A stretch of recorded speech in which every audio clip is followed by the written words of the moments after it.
जो हिंदू दर्शन करने आएगा वो वापस नहीं जाएगा। साल 1993 कश्मीर के आतंकवादी अमरनाथ यात्रा बंद करने की धमकी देते हैं। कश्मीर में इस्लामिक आतंकवाद अपने चरम पर था। कश्मीर से हिंदू भगाए जा रहे थे। ऐसे में आतंकवादियों की धमकी देश के नेताओं के पसीने छुड़ा देती थी। यात्री डर जाते थे। किसी को रास्ता नहीं सूझता था कि अब क्या किया जाए। हर तरफ फैली खामोशी के बीच मुंबई महाराष्ट्र से बाला साहब ठाकरे नाम का एक व्यक्ति हुंकार भरता है। हज पर जाने वाली 99% फ्लाइट्स मुंबई से होकर जाती हैं। अगर एक भी हिंदू अमरनाथ यात्री को नुकसान हुआ तो हम देखते हैं कि यहाँ से कैसे कोई मक्का मदीना जाता है। आतंकवादियों को आतंक का शिकार होते हुए शायद ही आपने सुना होगा, लेकिन ये हुंकार थी जिसने उनमें खौफ पैदा कर दिया। अगले ही दिन से अमरनाथ यात्रा फिर से शुरू कर दी गई और तब तो क्या, अगले 20 साल तक अमरनाथ यात्रियों को कोई नुकसान नहीं हुआ। इस एक ही घटना से आपको उनके कद और रुतबे का अंदाजा हो गया होगा। वो एक ऐसे नेता थे जो नेता तो थे पर चुनाव कभी नहीं लड़े। वे एक ऐसे नेता थे जो मुख्यमंत्री तो नहीं बने, लेकिन उन्होंने बहुत से मुख्यमंत्री बनाए। उन्होंने कभी कोई पद नहीं संभाला, लेकिन महाराष्ट्र में उनके कद को छूने वाला कोई खड़ा नहीं हुआ। यही वजह है कि उनके पास सांसद तक का पद नहीं था। फिर भी मरने के बाद उन्हें 21 तोपों की सलामी दी गई। बाला साहब ठाकरे कभी किसी से मिलने नहीं गए। कोई कितनी भी बड़ी हस्ती हो, कोई कितना भी बड़ा नाम हो, जिसे बाला साहब ठाकरे से मिलना हो, वो खुद उनके घर मातोश्री उनसे मिलने जाए। इसका सबसे बड़ा उदाहरण तब देखने को मिला जब एक बार माइकल जैक्सन का भारत आना हुआ। पूरा देश माइकल जैक्सन को देखने के लिए उतावला हो रहा था, लेकिन मुंबई में कॉन्सर्ट के बाद माइकल जैक्सन को खुद उनसे मिलने जाना पड़ा।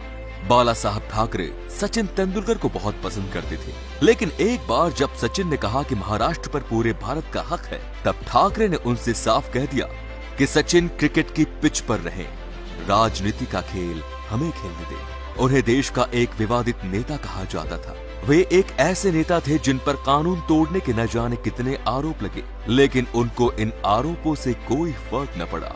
वो जैसे निडर होकर हमेशा बोलते थे वैसा ही बोलते रहे। आरोप चाहे बाबरी मस्जिद के विध्वंस का हो, चाहे उत्तर भारतीय और दक्षिण भारतीय पर हमले का हो, वो अपनी बात कहते रहे और अपना काम करते रहे और राजनीति का केंद्र बिंदु बने रहे।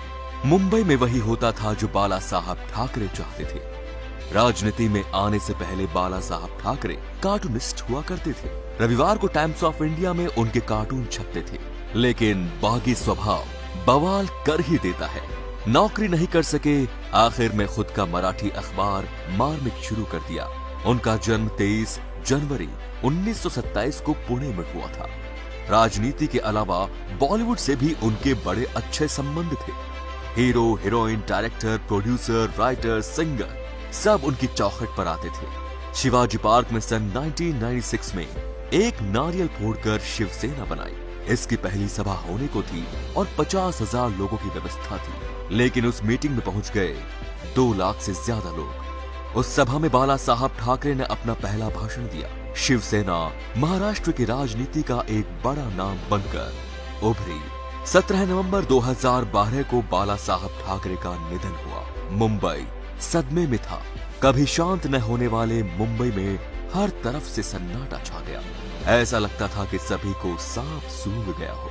बाजार, ऑफिस, यातायात, फिल्मों और सीरियलों की शूटिंग सब कुछ बंद हो गई। बाला साहब ठाकरे की अंतिम यात्रा में शामिल थे लगभग 7 लाख लोग। हर तरफ सड़कों पर बस यही रोते हुए लोग नजर आ रहे थे। आंसुओं से भरी लाल आंखें और बैठते हुए गले लगकर चलती जा रही ये भीड़ इतनी थी कि किसी को ये रास्ता नहीं दिख रहा था। सब बस एक दूसरे के पीछे चले जा रहे थे। बाला साहब ठाकरे के शरीर को सजी हुई लकड़ियों पर रखा गया और अंतिम यात्रा में आए लाखों लोग एक सुर में चिल्ला उठे, बाला साहब अमर रहे।